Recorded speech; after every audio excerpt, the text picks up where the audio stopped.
Hello, everyone. It's Nick Dettmann here. Glad you can join me on the next round of my podcast here, where we talk about the latest trends and tips regarding social media marketing, digital marketing, Google Analytics, website design, and just any other little things that could help you and your business or organization or whatever enhance your brand awareness. So, a lot to talk about, so we'll jump right into it. Just for a quick reminder that if you have not subscribed to my blog, please give that a follow and give that a subscribe. You can do that at nicholasdettmann.blogspot.com. Feel free to head on over there where I post regular updates and news stories and trends and tips and stuff like that for your viewing pleasure. So with that in mind, let's just dive right in, as it was a busy week to recap, and really a lot of it's going to center here on TikTok. And anyone who has followed me either through blog or my Twitter or here in the early stages of my podcast, TikTok has definitely been a heavy point of emphasis as a platform that we will need to pay attention to from a social media marketing standpoint. And given the recent changes or announcements of upcoming changes, this could be the time where TikTok is ready to become the social media giant we've known Facebook to be for the last 10 plus years, or even really going back to since Facebook's inception, because Facebook has really kind of been the measuring stick as far as social media and how social media works. But it appears that TikTok might be this next generation leader in the social media realm. So several changes made or changes to be rolled out in the near future by this platform, that's TikTok, has a great chance to reset the social media landscape with TikTok at the top. Last week, during a 25-minute or so YouTube Live event hosted by Michael Stelzner of Social Media Examiner, he had Kenya Kelly, a TikTok expert, on, and there was great dialogue and information presented about the latest changes that TikTok has made or plans to make in the coming weeks or months. There are many, but I'm going to highlight the ones I think will have the biggest impact regarding social media marketing. You can watch the full video on my blog, so if you can see it for yourself. But again, I'm just going to kind of hit some of the key points and get my my perspective on what I think this could potentially mean. So obviously TikTok has recognized its popularity. But also knows that it's a complex platform. If you have TikTok or have not tried it, it can be a little intimidating at the start, because there's a lot of things that you can do with it, and TikTok recognizes that. So it has created a section called a creator portal, which works as tutorials on the functions and tools when using TikTok. So it's an online educational resource for people new to TikTok that want to learn how to use it. There's great information, great videos that will help you do that. So such as, what is TikTok? What do the certain tools do? How do you edit? How do you add music? How do you change the filters? I mean, just really kind of the bare basics of how to use its platform. And it's now at the end of your fingertips, as opposed to trying to just kind of figure it out on your own, and like if you're being tossed into a fire pit, try to figure it out that way. So TikTok has simplified understanding their app for new users just by going to the creator portal. One thing you will have to do is, in most cases, when you create a TikTok profile, I'm guessing most of you, like myself, created a personal profile before anything else. TikTok has a couple different options in terms of what kind of profile you can set up. You can have a personal one, you can have a business one, or you can have a creator profile. In order to utilize the TikTok's creator portal, you will have to switch to a creator profile. It's very simple, it's easy, and it's free to do. So no need to worry about that. You don't have to pay for any subscriptions or anything like that. So the reason for having this creator profile is it's designed for someone who is working toward having a business on TikTok, and I'll get to more of that here in a little bit. But very simple process, and I have it outlined on my blog. So again, nicholasdettmann.blogspot.com. I have a picture-by-picture and frame-by-frame, step-by-step procedure on how to do it. Very simple process. It almost kind of like walks you through it as it is. So head over to the blog and you can see how to do it from there. Some of the other benefits to having the creator portal is it also will give you access to the analytics regarding your videos. and you can access that right off of the settings and privacy menu on the platform. So, yeah, obviously, when you get a chance to see kind of what your analytics look like and what your videos are doing, that's always a good thing from a marketing standpoint, whether if you're to see what you're doing is working. So, another couple of areas that changes that are going to be made or coming up is called a Q&A section on TikTok. So this feature will allow viewers to ask questions about particular videos, especially if you have a video showcasing a product or service on your TikTok feed. Right now, really the only way to ask questions to a video creator is you have to put the comment in a comments section. And if you're someone that gets a lot of comments, it's very, very easy to lose the question amongst the pile of comments that are in it, and it could kind of lead to someone thinking that you're just ignoring them. That's not the case, obviously, in a lot of these, but that's kind of why TikTok said, okay, we need a way to centralize this. So that's exactly what they did with this Q&A section that you can have. You essentially, it gives you a moderator tool for the creator to see questions that are posed on your video. Like I said, especially if you're selling a product or service, such as what size of the colors does this T-shirt come in, would certainly be one example.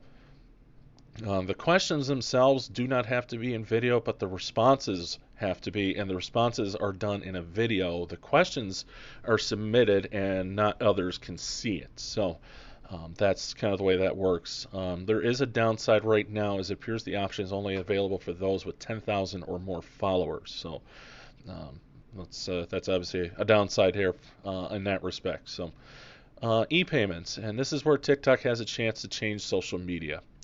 When posting a video on TikTok, and especially when you do live broadcasts or live streams, creators can have a chance to have the option to sell products and services on TikTok, and then don't have to utilize a third-party system such as PayPal to complete a transaction. Now, the idea from TikTok's perspective is to keep users on its platform. Makes sense, doesn't it? So obviously the downside does appear to be that TikTok does keep a substantial amount of the profit. It's estimated between 60 and 70%. So if there's a business transaction on TikTok with your page, TikTok takes roughly 3/5 of that as an estimate. So it kind of depends on which way you kind of look at it. Yes, they're taking a lot of the profit, but it's a chance also to make some money while using TikTok. Other tools that have been discussed as possible things to come down the line is, again, TikTok recognizing its place in social media and where it can stand here in the future. As we've noted several times previously, either on my blog or here on the podcast, TikTok is booming. It's one of the fastest growing social media apps on the planet, and if not in history. It's just growing that fast, and they predict more than a couple billion users are going to have TikTok by the end of this year. So again, I've reiterated this a handful of times. TikTok is certainly worth paying attention to. So a couple other areas it's working on to kind of address that is providing small businesses resources on how to utilize their app and how it can use to your gain to create not only your brand awareness, but also, again, sell products or services for your business. And also there's light conversations about TikTok and television collaborations as well.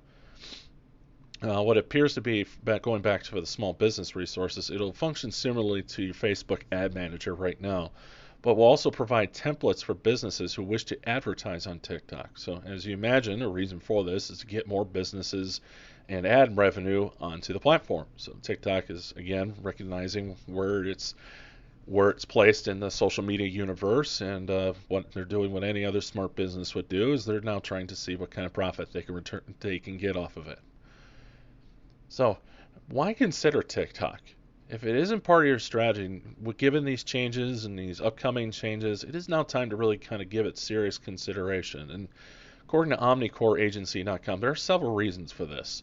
41% of TikTok users are aged between 16 and 24 years old. So especially if you are trying to attract young users, TikTok is where these people are. They are not going to Facebook as much as they used to, and we've noted that in a previous podcast about the decline in daily active users in the United States and Canada on social media, specifically with Facebook. Surprisingly, with TikTok, 56% of the users are men, 44% are women. I kind of would have thought, seeing that number, it'd be the other way around. Roughly 50% of TikTok's global audience is under the age of 34, so essentially your millennial crowd, and with 26% between 18 and 24.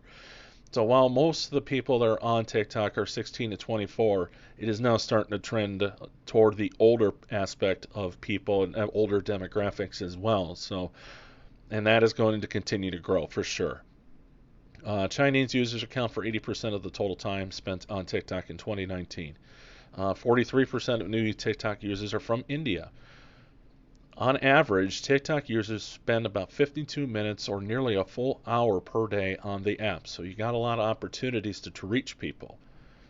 26.5 million active users every month are from the United States. And in less than 18 months, the number of U.S. adult TikTok users grew 5.5 times. Again, that goes back to that, yes, this has been a platform that initially started as a very young audience, again 16 to 24, so your late high schoolers, your early college, your college students. Again, goes back to now it's starting to trend toward the older demographics. You're starting to see parents that were late 20s, early to mid 30s, and you're starting to even see 40, 45-year-olds drifting onto TikTok, just because of what we've seen with Facebook. 90% of TikTok users visit the app more than once per day. So that's, again, another great resource to understand how active users are with the platform.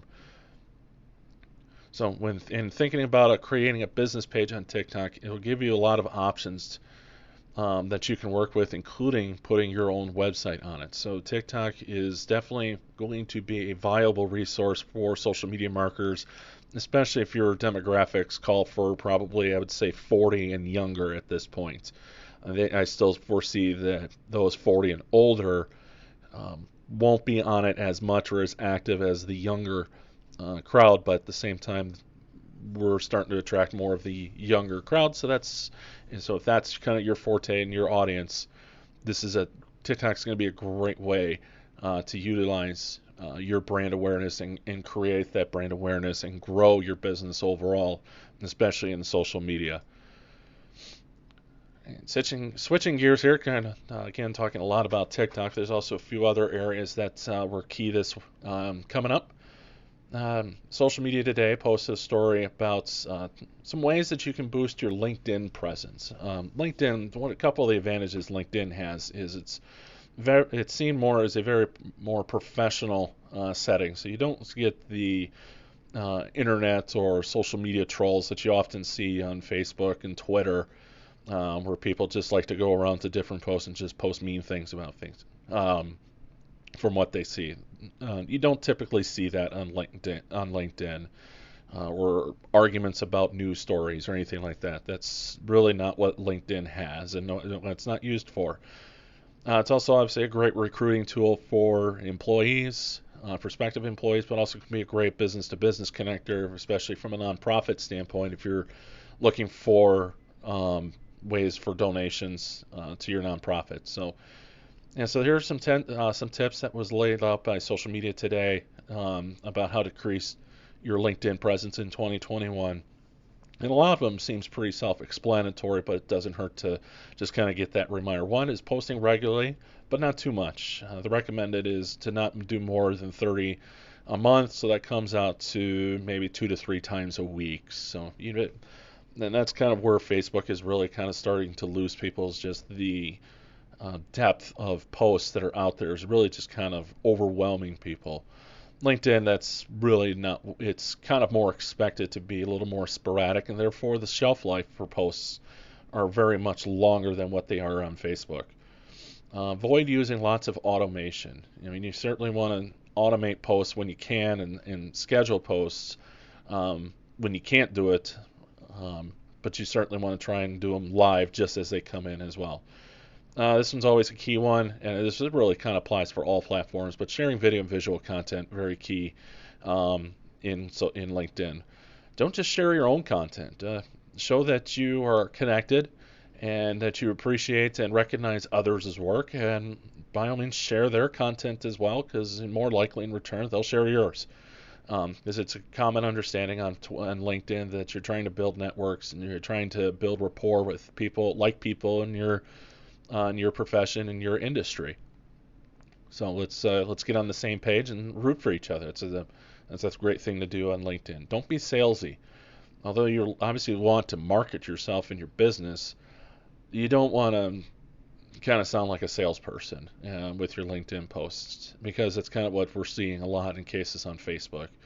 I mean, it's okay to do it from time to time, but just watch how often you do it. Go live whenever you can. This is a new feature that LinkedIn has, so certainly do that when you can. Tag influencers and employees as well, because that increases your chance to get your audience up as well.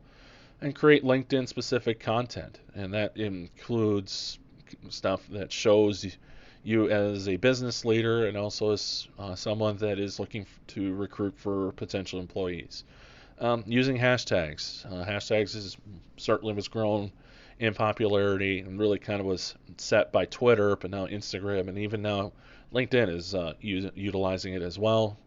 And optimize your content based on your analytics. So that's obviously paying attention to your analytics is very important, because otherwise you don't really know what people are reacting to and how they're reacting to it. Therefore, you don't know if you're providing the quality content that you want and should, so you can get the attention to your business or organization. And the last thing we'll touch on here, and we're going to run a little longer than usual, so thanks so much for hanging in with me here. Pinterest just came out with its fourth quarter results and showed a 459 million user increase in the fourth quarter compared to the third quarter. So significant increase. It was looking at about 10% increase from the third quarter in 2020. In addition, also showed strong revenue as well. So this came right after, well, really not too much long after Snapchat recorded significant growth on its platform as well. So again, we've said it a number of times. And Facebook is still going to be Facebook. They're still very, very, very important and need to be a necessary part of your social media strategy.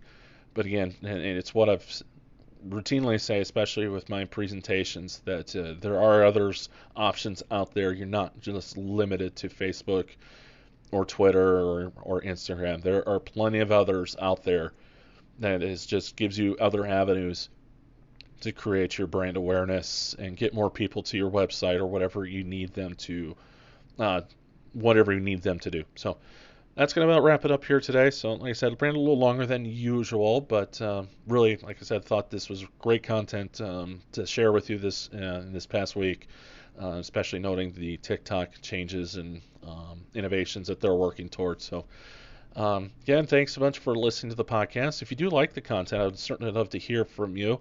And just kind of provide feedback, what you like, what you maybe don't like. If there are specific topics you would like me to cover, I'd be certainly happy to do that. If there's questions that you have, you can certainly submit those to me as well. Again, subscribe to my blog. That's nicholasdettmann.blogspot.com.